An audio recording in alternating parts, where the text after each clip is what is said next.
Tonight on America's Hope, an unusual story about Memorial Day as we look at it through the eyes of a man who was shot during a mass shooting on a military base.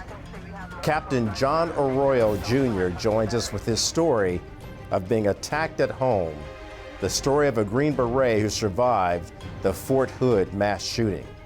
America's Hope starts now.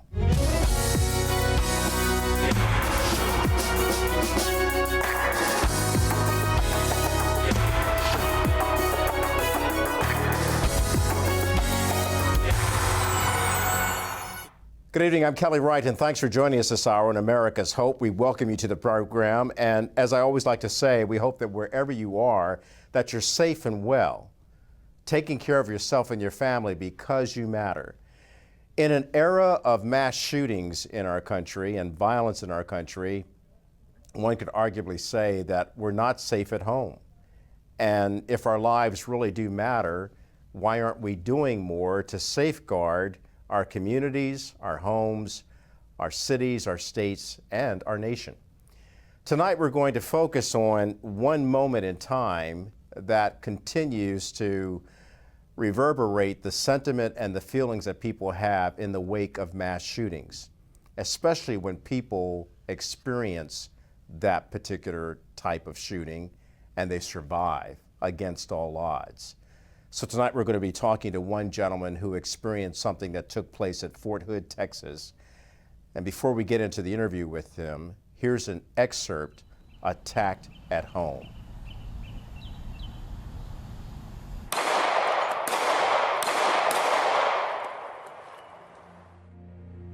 My friend calls me and she said, "Did you know there's a shooting?" And I was like, "Oh my gosh, don't tell me John was shot." 30 minutes later, his captain shows up at the door. I went numb.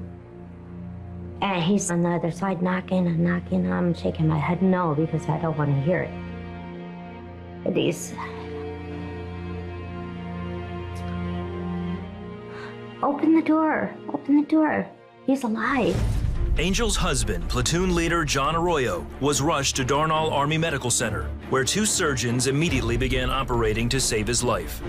They soon discovered that a .45 caliber bullet had severed John's jugular vein and lodged deep within the nerves of his right shoulder. One of the physicians was ENT Dr. Alex McKinley. Close proximity gunshot wound to the neck with an expanding hematoma is a grave prognosis. We knew that it was go time. We made an incision over the area to try to control the bleeding. Once we stopped that, we exhaled a bit, but there was still bright red bleeding, and so there was additional injuries. We looked and we knew that the bullet had gone through his what's called voice box, the area where your Adam's apple essentially is in your vocal cords, shattered his thyroid cartilage, and we knew that there was probably some significant damage to that area of his neck. To help John breathe, doctors inserted a tracheostomy tube in his neck. Then, Angel was finally able to see him. They took me back there. It was not my husband. His head was bigger than a basketball. His tongue was sticking out. It wouldn't even go back in. I just kept praying that everything would be okay. The following day, John was placed in a medically induced coma and transferred to Scott and White Memorial Hospital for additional care. There, doctors told Angel their prognosis for John. At that time, we knew, A, he had lost a lot of blood, B, that his voice was probably going to be different because of the amount of injury that was sustained in the voice box, and we didn't know if his voice would ever be normal again. And then C, his arm and the movement of his arm based on where that bullet went, we had no idea if that was going to come back either. 33,000 block of 72nd Street. We have multiple gunshot victims. We also have some people that are escaping through windows. Army specialist Ivan Lopez opened fire, killing 3 people and wounding 16 others. Confronted by military police in a parking lot, he then turned the gun on himself. So one of the gentlemen in that particular mass shooting at Fort Hood served in the Green Beret, attacked at home, a Green Beret's survival story of the Fort Hood shooting. Captain John Arroyo Jr. joins us now. He's captain retired. And John, it's good of you to join us this hour. First of all, I have to say, and we say this quite a bit when we talk to veterans who have served in the U.S. military and certainly in harm's way, to thank you so much for your service, because you get it. You understand that freedom matters, and people living in our nation, they matter. But on that day that you were attacked, along with so many others there at Fort Hood, did you feel that your life mattered?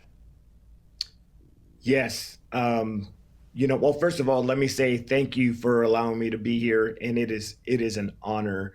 And you're worth my service, and so is the American people. And so, yes, they matter. We went to war for a nation, but when we fought for the men and women to the left and right of us. But to answer your question, yes, my life mattered. But what caused me to fight when my life poured out on the ground, I really wasn't thinking about me. I began to think about my family. I began to think about my wife and my children. And like so many veterans, we go to war, again, for a nation. But what keeps us going is knowing that we're going to make it back to our children, to our loved ones, to our spouses. And so as I was on the ground, my life did matter, but really what I was concerned about was my family. Yeah.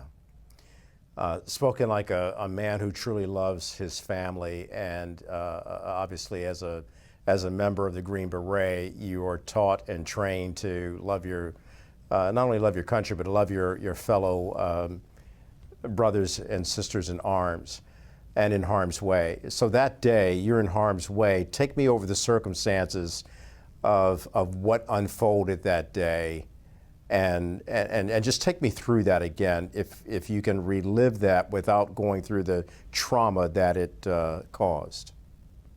Yeah, no, actually, I thank you for asking, because it's this message and this experience is to help others. It was 4:00 in the afternoon on the base Fort Hood, as you mentioned, and I was getting out of my car. I'd parked at my unit headquarters, and I had to run into the supply office there in the headquarters office about 4:00 before everybody started leaving for the day. And so I parked my car and I exit my vehicle and I start stepping away, and instantly, only feet away from my vehicle, I hear shots fired. And I heard those shots to my 1 o'clock. So just so your listeners would understand, is I'm looking towards my 1 o'clock down a road that divided my organization, which is a medical organization, from a transportation unit. And so I'm looking down this road, and a vehicle comes from that road that I'm looking at, and it comes in front of me. But, when we go to the mall, the supermarket, when we're on base and a vehicle pulls in a parking lot, that's not uncommon. No one thinks that they're in danger in those moments. And no one ever thinks that they're in danger on base. Like, who would ever think that on a military installation that they have to fight for their life? Not me, and especially someone that's been to combat 3 times as a former Green Beret. I never thought that I would have to, that my life would be in danger by a fellow service member, but that's exactly what was happening. What I was hearing was this service member, his name is Ivan Lopez. He was driving down the road that I was looking down, and he was shooting at everybody that was standing outside their workplace in the back of their work building. And that's actually what I was hearing. So when he pulls up in front of me, I see him and I acknowledge him, but I turn my attention away from him because I assumed that the vehicle that I looked at was just going to keep going. And I turned my head back to the 1 o'clock after I acknowledged him in the vehicle, and the next shot I heard ripped through my throat. That day I took a .45 caliber that severed my jugular vein, went through my voice box, and traveled into my right shoulder. Hi, everybody. I hope you're enjoying this episode so far of America's Hope. If you'd like to see it in its entirety, just click on the link below. Thanks for watching.